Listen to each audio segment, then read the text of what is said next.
안녕하세요. 오목사와 함께하는 오목조목 성경 이야기입니다. 오늘의 주제는 천만인의 어머니 리브가 그리고 종 엘리에셀의 충성입니다. 본문을 읽겠습니다. 리브가에게 축복하여 이르되 우리 누이여 너는 천만인의 어머니가 될지어다. 내 씨로 그 원수의 성문을 얻게 할지어다. 창세기 24장 60절 말씀입니다.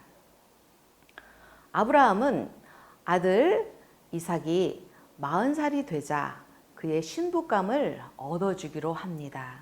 믿음의 계열을 잇는 거룩하고 순결하고 여호와를 경외하는 그러한 신부감을 얻어줘야 되는데 가나안 땅에서는 그러한 처녀를 찾아볼 수가 없었습니다. 그래서 고향에 자기 친척들이 살고 있는 하란으로 가서 며느리감을 구해야 되겠다고 생각을 합니다. 그리고 이 막중한 사명을 바로 가장 신뢰하는 종에게 맡깁니다.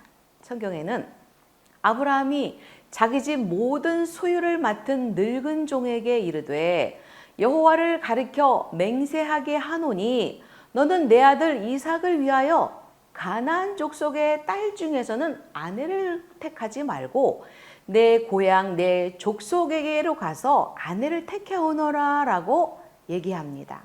이 늙은 종은 과연 누굴까요?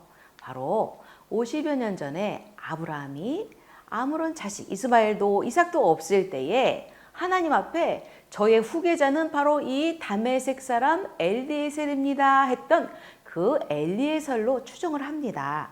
바로 그때의 신뢰를 받았던 엘리에셀이 50년이 훨씬 지나서 이제는 나이가 100살이 가깝게 먹은 늙은 노인이 되어 있었던 겁니다. 근데 이 늙은 노인이 온 집안의 대소사와 모든 재물을 관리하고 그리고 너무너무 충성스러워서 지금까지도 충성하면 이 엘리에셀하고 말할 정도로 충성스러운 사람이었습니다.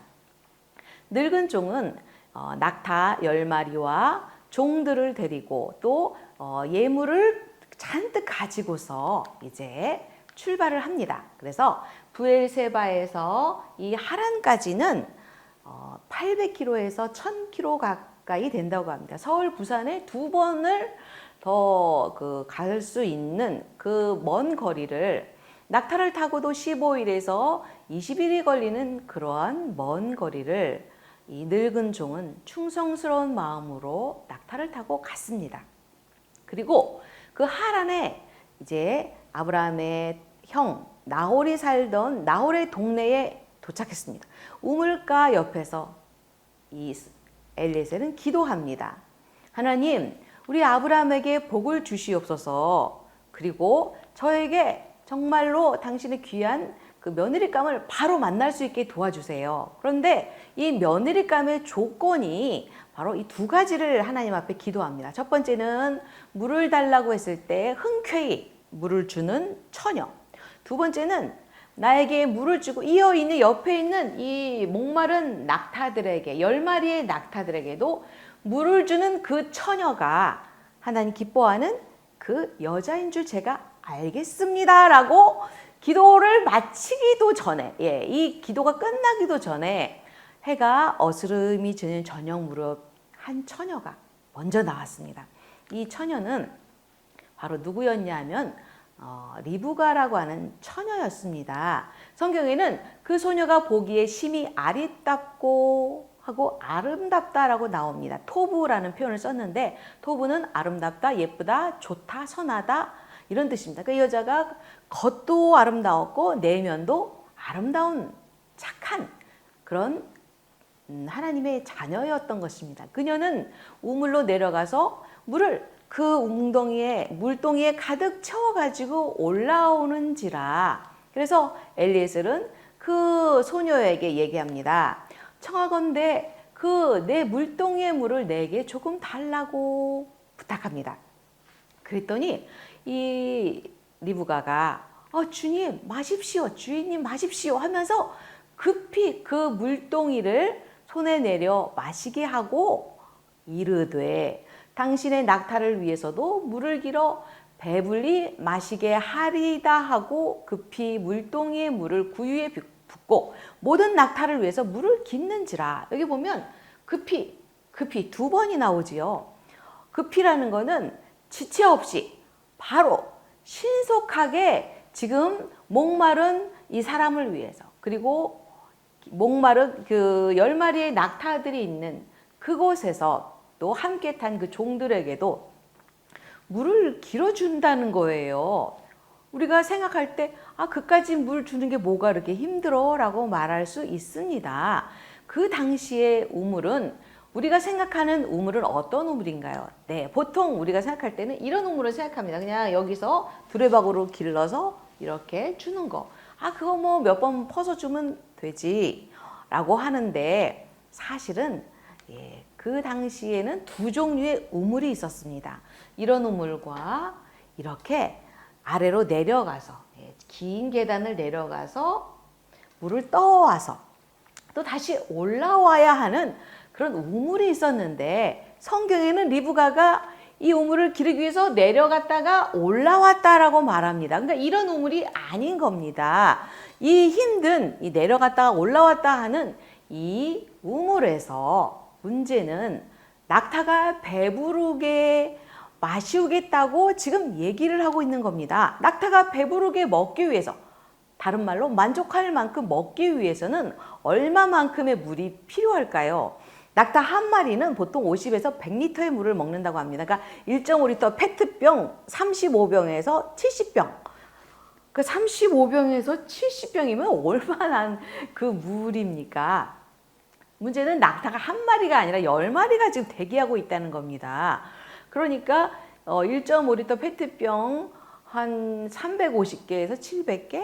그러니까 우물로 오르락내리락 최소한 40번 이상 그렇게 긴 시간을 물을 길을 오르락내리락 해야 했던 겁니다. 그런데 리브가는 지금 처음 보는 이 낯선 노인네에게, 그리고 이 낙타들에게 이렇게 물을 열심히 기르고 있는 겁니다. 그러니까 그 심성이 보통 그 사람들의 그 심성은 아닌 것으로 우리가 느껴집니다. 그래서 이제 그 엘리에셀이 묵묵히 도대체 이 처녀가 누구길래 이렇게 바로 만나게 하셨을까? 정말 본인도 기도해놓고 놀란 겁니다. 그래서 낙타가 다 마신 후에 물어봤습니다. 너는 누구의 딸이냐? 그랬더니 저는 밀가가 부두의 길에서 낳은 딸 리브가입니다 라고 자기를 소개하는데요. 바로 리브가가 히브리어로 리브카, 그리고 영어로 레베카라는 뜻입니다. 레베카라는 이름이고요. 뜻은 올가미, 고리, 그 짐승들을 이렇게 묶어서 연결하는 이 고리, 올가미의 뜻이고요. 이삭의 5종 사촌, 아브라함의 친척입니다. 그래서 엘리에셀이 이렇게 리브가를 만나고 나서 하나님께서 점지해 준 그 여자가 맞구나, 너무 기뻤습니다. 그래서 예물을 주고 이제 그 집에 초대를 받아 갑니다. 이제 그 집에 가니까 그 부모님이 계시고 오빠 라반이 있었습니다. 이 라반이 바로 야곱이 그토록 그 야곱을 힘들게 했던 그 심술궂은 그 라반이 바로 리브가의 오빠입니다. 그 사람이 그 집으로 들어가매 라반이 낙타의 짐을 부리고 집과 사료를 낙타에 주고 그 사람의 발과 그 동행자들의 발 씻을 물을 주고 그 앞에 음식을 베푸니 그 엘리에셀이 이르되 내가 내 일을 진술하기 전에는 먹지 않겠습니다 라고 말을 하는 거예요. 지금 그 먼 길을 걸어서 와서 이제 물밖에 안 먹었는데 얼마나 이제 피곤하겠습니까? 그래서 지금 진수석찬을 차려놨는데 지금 먹는 게 중요하지 않다는 겁니다. 엘리에셀은 충성스러운 사람이었습니다. 먹는 거 일단 제껴놓고 저의 본 그 목적은 바로 이삭의 부인을 얻기 위해서 제가 왔습니다. 그런데 제가 하나님께 이렇게 기도했는데 이렇게 해서 만나겠고 이렇게 해서 지금 당신의 딸이 거기에 합당하고 지금 저는 이것에 대해서 답을 얻어야 되겠습니다 라고 그 있었던 일을 정확하게 설명하니까 그 리브가의 오빠와 부모님이 이렇게 말합니다. 이게 여호와로 말미암아 된 일이니 우리가 어떻게 이걸 결정할 수 있겠습니까? 리브가가 당신 앞에 있으니 데리고 가서 여호와의 명령대로 주인의 아들의 아내가 되게 하십시오 라고 오케이 사인이 떨어집니다. 아브라함의 종이 그 말을 듣고 땅에 엎드려서 절을 하고 그 다음에 보물과 폐물과 옷을 나누어 주고 그리고 나서 그제서야 밥을 먹습니다. 이 종은 정말 충성스러운 사람인 것 같습니다. 그리고 나서 또 다음날 하룻밤 잤습니다. 하룻밤 자고 일어난 엘리에셀이 하는 말이 더 황당합니다. 이제 하룻밤 잤으니 저를 보내주십시오. 우리 주인님께서 이 기쁜 소식을 얼마나 간절히 기다리는지 모릅니다. 이제 저를 돌아가서 이 기쁜 소식을 전하게 해주세요 라고 말합니다. 그러니 가족들의 입장에서 얼마나 황당합니까? 어제 와가지고 어제 결정해서 하룻밤 잤는데 오늘 떠나겠다고 하니까 아주 그냥 오빠랑 부모님이 난리가 났습니다. 아니 여보시오. 최소한 며칠, 아니 열흘이라도 우리 딸하고 같이 이별을 준비하게 해야 될 거 아닙니까? 그랬더니 엘리에셀이 아닙니다. 저는 하루가 급합니다. 빨리 가서 이 기쁜 소식을 전해야 되니 저를 보내주십시오 하고 얘기하는 거예요. 말리다 이제 이 사람들이 안 되겠다 싶어서 이제 다른 방법을 씁니다. 리브가를 불러옵니다. 리브가야 너는 이 사람과 같이 오늘 가겠니? 하고 물어봅니다. 그 속뜻은 리브가가 분명히 아버지 어머니 전 더 이따 갈 거예요 라고 분명히 얘기할 줄로 알았을 거예요. 그런데 이 리브가 성경에는 나이가 나와 있지 않지만 외경이나 아니면 그 밖에 그 학자들에 의하면 10살에서 15살 사이의 어린 소녀였다고 합니다. 이 어린 소녀가 당차게도 네 가겠습니다 라고 말을 하는 거예요. 지금 가겠다는 거예요. I will go. 나 갑니다. 그래가지고 부모님도 말릴 수가 없어요. 그래서 결국 그들은 리브가를 축복합니다. 리브가를 축복하면서 뭐라고 말하냐면 우리 누이여 너는 천만인의 어머니가 될지어다. 내 시로 그 원수의 성문을 어게 할지어다. 천만인의 어머니, 열국의 어머니가 된다는 겁니다. 바로 사라가 받았던 그 이름, 바로 리브가도 이 이름을 받게 되려고 지금 축복을 한 겁니다. 그래서 리브가는 이제 그 먼 거리를 낙타를 타고 아브라함의 이삭의 집에 도착해서 이삭의 아내가 되고 그리고 믿음의 조상 또 야곱을 낳고 그들의 후손을 통한 그 큰 역사를 이루게 되는 그 역할을 합니다.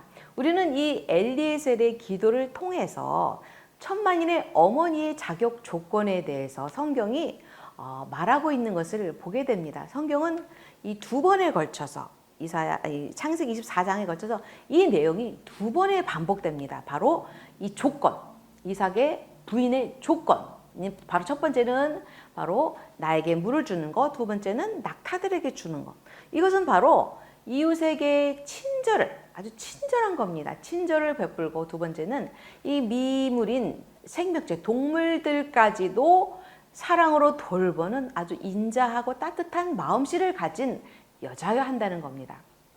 또 리브가의 이 주체적이고 적극적인 이 성격, 부모님이 좀 더 머물러 있다 갔으면 하는 상황에서 전혀 뒤도 돌아보지 않고 주도적으로 결단하는 당찬 여성이라는 겁니다. 이후에도 쭉 리브가의 행적이 나오겠지만 리브가만큼 앞장서서 이것을 끌고 간 여성이 성경에 별로 없습니다. 이삭을 뛰어넘어서 오히려 믿음으로 이 가문을 이끌고 가는 당찬 여성, 그가 바로 리브가였던 겁니다. 리브가는 바로 그 이름의 뜻인 고리처럼 이 믿음의 고리를 이어서 그 온 집안을 연결시키는 그런 일을 잘 감당하는 바로 천만인의 어머니였던 겁니다. 우리도 리브가의 삶을 통해서 바로 친절한 마음 그리고 따뜻한 마음씨로 주위에 빛을 발하는 여러분 되시기를 축복합니다.